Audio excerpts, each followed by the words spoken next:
اعوذ باللہ من الشیطان الرجیم بسم اللہ الرحمن الرحیم۔ نالج فیکٹری کے معزز دوستو السلام علیکم۔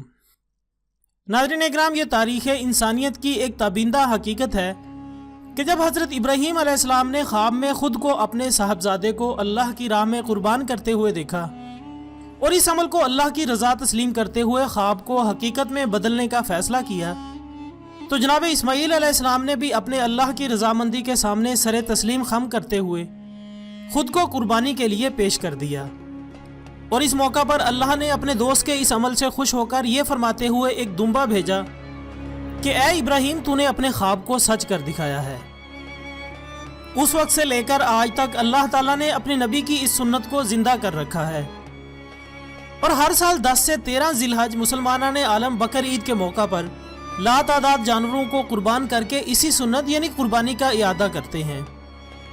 اسی ضمن میں قرآن پاک کی سورت صافات میں اللہ تعالیٰ کا ارشاد ہے، پھر جب وہ فرزند ان کے ساتھ دوڑ دھوپ کرنے کے قابل ہو گیا تو انہوں نے کہا کہ بیٹا، میں خواب میں دیکھ رہا ہوں کہ میں تمہیں ذبح کر رہا ہوں، اب تم بتاؤ کہ تمہارا کیا خیال ہے؟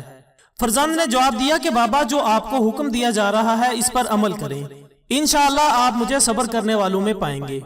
پھر جب دونوں نے سر تسلیم خم کر دیا اور باپ نے بیٹے کو ماتھے کے بل لٹا دیا اور ہم نے آواز دی کہ اے ابراہیم، تو نے اپنا خواب سچ کر دکھایا، ہم اسی طرح حسن عمل والوں کو جزا دیتے ہیں۔ بے شک یہ بڑا کھلا امتحان ہے اور ہم نے اس کا بدلہ ایک عظیم قربانی کو قرار دے دیا ہے، اور اس کا تذکرہ آخری دور تک باقی رہے گا۔ سلام ہو ابراہیم علیہ السلام پر، ہم اسی طرح حسن عمل والوں کو جزا دیا کرتے ہیں۔ ناظرین محترم، قربانی کی بہت ساری حکمتیں ہیں، ان میں سے اہم تقوی اور اللہ کا قرب حاصل کرنا ہے۔ اس لیے قربانی کرنے والوں کو اپنی خالص نیت اور اللہ کی خوشنودی حاصل کرنے کے لیے قربانی کرنی چاہیے۔ قرآن مجید فرقان حمید سورت الحج میں اللہ تعالیٰ کا فرمان ہے، اللہ تک تمہاری قربانیوں کا گوشت یا خون ہرگز نہیں پہنچتا، بلکہ تمہارا تقوی پہنچتا ہے۔ اور نبی اکرم حضرت محمد صلی اللہ علیہ وآلہ وسلم کا فرمان ہے، بے شک اللہ تمہارے جسموں اور تمہاری صورتوں کو نہیں دیکھتا، بلکہ تمہارے دلوں کو دیکھتا ہے۔ دوستو، ہماری آج کی یہ ویڈیو اسی عظیم قربانی سے متعلق ہے۔ ہم بات کریں گے ان چند احتیاطی تدابیر کی جن سے متعلق آگاہی ہمارا اولین فریضہ ہے۔ ناظرین محترم، سب سے پہلے جو لوگ قربانی کا ارادہ کریں وہ یکم ذی الحج سے قربانی کا جانور ذبح ہونے تک اپنے بال اور ناخن نہ کاٹیں۔ نبی اکرم حضرت محمد مصطفیٰ صلی اللہ علیہ وآلہ وسلم کا فرمان ہے، جب ذی الحج کا عشرہ آ جائے اور کسی کے پاس جانور ہو جو اس کی قربانی دینا چاہتا ہو تو اپنے بال اور ناخن نہ کاٹے۔ بال اور ناخن کی پابندی سے متعلق یہ بات جان لیں کہ یہ پابندی صرف قربانی کرنے والوں کے لیے ہے، گھر کے دوسرے افراد اس سے مستثنیٰ ہیں، لیکن سبھی پابندی کرنا چاہیں تو یہ بہت اچھی بات ہے۔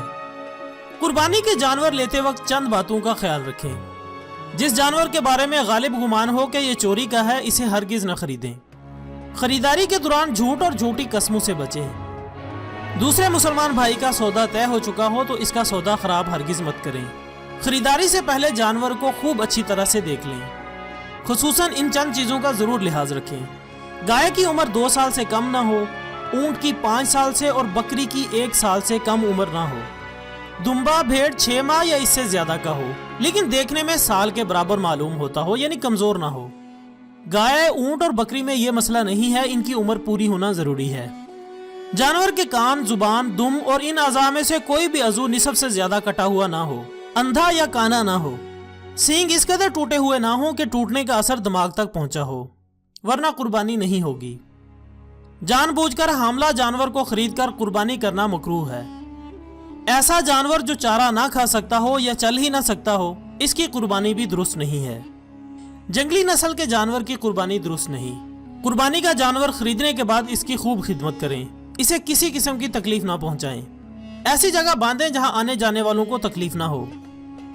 قربانی کے جانور کے گلے میں گھنٹی وغیرہ نہ ڈالیں، اس پر سواری نہ کریں اور نہ ہی اس کا دودھ خود پئیں۔ اگر دودھ نکال لیا ہو تو اس کا صدقہ کر دیں۔ قربانی کے جانور سے نکالے گئے دودھ کی قیمت غریبوں کو صدقہ کر دیں تو خود پینا جائز ہے۔ جانور کی نمود و نمائش کا اظہار ہرگز مت کریں، جو کہ آج کل کا فیشن بن چکا ہے۔ اگر حصہ داری میں قربانی کر رہے ہیں تو حصہ داروں کو تمام معاملات میں ساتھ لے کر چلیں۔ یہاں پر ہندوستان میں رہنے والے مسلمانوں کے لیے ایک خصوصی پیغام ہے۔ हिंदुस्तान में गाय को ज़िबा करने पर पाबंदी है और पकड़े जाने पर सख्त सजा भी है। बल्कि आजकल तो गाय के नाम पर मुसलमानों को हिंदुस्तान में काफ़ी परेशान किया जा रहा है। इस इल्ज़ाम में मुसलमानों को कत्ल कर देना आम सी बात हो गई है। गाय अल्लाह ताला की तरफ से हलाल है और इसकी कुर्बानी करना भी सही हदीस से साबित है। इसलिए जहाँ गाय की कुर्बानी से कोई फितना नहीं, वहाँ बिला हर्ज इसकी कुर्बानी कर सकते हैं। जहाँ इसकी कुर्बानी से फितना, हंगामा और कत्ल की नौबत आने का खदशा हो, वहाँ इसकी कुर्बानी से बचने में ही आफियत है। कुर्बानी के बाद गोश्त के 3 हिस्से करना मुस्तहब है। एक हिस्सा अपने रिश्तेदारों और अहबाब में हदिया करें, एक हिस्सा गुरबा में सदका करें और एक हिस्सा अपने अहलो अयाल के लिए रखें। कुर्बानी के जानवर का गोश्त, चर्बी और हड्डियां बेचना जायज़ नहीं। अगर बेच भी दिया तो इसकी कीमत सदका करना वाजिब है। नाज़रीन मोहतरम, इस सुन्नत में कुर्बानी का एक बहुत बड़ा फ़लसफ़ा पोशीदा है, जिससे अगर मोमिन सही तरह आगाह हो जाए तो मुआशरे में एक खुशबूदार इनकलाब बर्पा हो सकता है। लेकिन अफसोस सद अफसोस कि हमने इस सुन्नत इब्राहीमी समेत और भी बेशुमार अमाल को सवाब का जरिया समझते हुए अपना लिया है, लेकिन कुर्बानी के असल फ़लसफ़े को न समझ सके। और यही वजह है कि बहुत से लोगों की तरफ से अपनाए गए बहुत से नेक अमाल के बावजूद मुआशरे में कोई सेहतमंद तब्दीली नहीं लाई जा सकी। अगर हम इस सुन्नत को सामने रखते हुए अपने दूसरे मुसलमान भाइयों के दुख दर्द में शरीक होना शुरू कर दें और खुशियों को भी बाहम बांटने के जज्बे को अपनी ज़िंदगी का हिस्सा बना लें, तो न सिर्फ हमारे मुआशरे से दुख दर्द कम हो जाएं, बल्कि हमारी रूहानी खुशियों में भी इजाफा हो जाए। नाज़रीन इकराम, जैसा कि मैंने अर्ज़ किया कि इस सुन्नत से अगर हम बाहम गम और खुशियाँ बांटना शुरू कर दें, तो फिर नबी अकरम हज़रत मोहम्मद सल्लल्लाहु अलैहि वसल्लम की इस हदीस का मंशा भी पूरा हो सकता है कि उम्मत मुस्लिमा एक ऐसी दीवार की मानिद है जिसकी हर ईंट दूसरी के इस्तेहकाम का सबब बनती है। डॉक्टर अलामा मोहम्मद इकबाल भी इसी ज़िमन में फरमाते हैं कि गरीबो सादा व रंगीन है दास्ताने हरम, निहायत इसकी हुसैन इब्तदा है इस्माइल। नाज़रीन गिरामी, इस्लाम जैसा कि आप जानते हैं कि एक दीन फितरत है और अपने मानने वालों को इसी अमल का हुक्म देता है जिसकी फितरी तायीद मुमकिन हो। सो कुर्बानी भी इसी शख्स पर वाजिब होती है जो इसकी इस्तात रखता हो। गोया अगर कोई शख्स दिखावे के लिए इस अमल को अपनाता है तो वो इसकी असल रूह से बहुत दूर है और ना ही किसी को दिखाने के लिए कर्ज लेकर इस सुन्नत से वफा की जा सकती है। लेकिन याद रहे कि इस सुन्नत की अदायगी के लिए सिर्फ मखसूस अयाम यानी ज़िल हज की 10 से 13 तारीख मुकर्रर है, बल्कि उलमाए दीन के नज़दीक तीसरे दिन का भी सिर्फ पहला हिस्सा ही काबिल कबूल हो सकता है। इसके लिए बकरी से लेकर ऊंट तक कोई भी बालिग जानवर कुर्बान किया जा सकता है। बकरे तक की कुर्बानी अगरचे एक आदमी की तरफ से की जाती है, लेकिन गाय या ऊंट में मुख्तलिफ लोग हिस्सादार भी बन सकते हैं, जिनकी तादाद आम तौर पर 7 तक तस्लीम की गई है। और ये बात भी इंतहाई काबिल तवज्जो है कि वो कुर्बानी जिसमें देने वाला खुद ही अपने जानवर को ज़िबा करता है ज़्यादा पसंदीदा समझी जाएगी।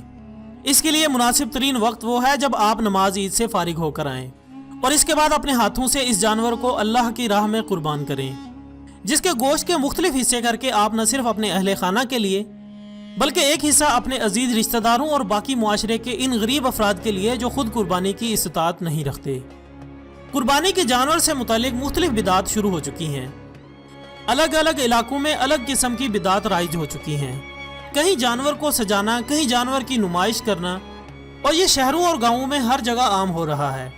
बल्कि टीवी और अखबार पर इसकी खबरें शाया करना, ज़िबा के वक्त जानवर को वज़ू और गुस्ल कराना, इसके खून को मुतबरिक समझकर घरों, सवारियों और बच्चों के जिस्मों पर लेपना या इसी जानवर के बालों और पिशानी पर मलना वगैरह वगैरह, इस किस्म के कामों को सवाब की नीयत से करना गुनाह का बाइस है, क्योंकि जो दीन नहीं इसे दीन बना लेना गुमराही है और हर गुमराही जहन्नुम में ले जाने वाली है। दोस्तों, ईद कुर्बान की आमद है और पाकिस्तान में इसी माह की 22 या 23 तारीख मुमकिन हो सकती है, जिसके लिए अब मुख्तलिफ शहरों में मंडियां सजा दी गई हैं। लेकिन ये बात आमतौर पर मुशाहिदे में आई है कि हमारा अंदाज़े कुर्बानी कतई तौर पर इस फलसफे से मुतसादिम है जो कि इस सुन्नत से मकसूद था।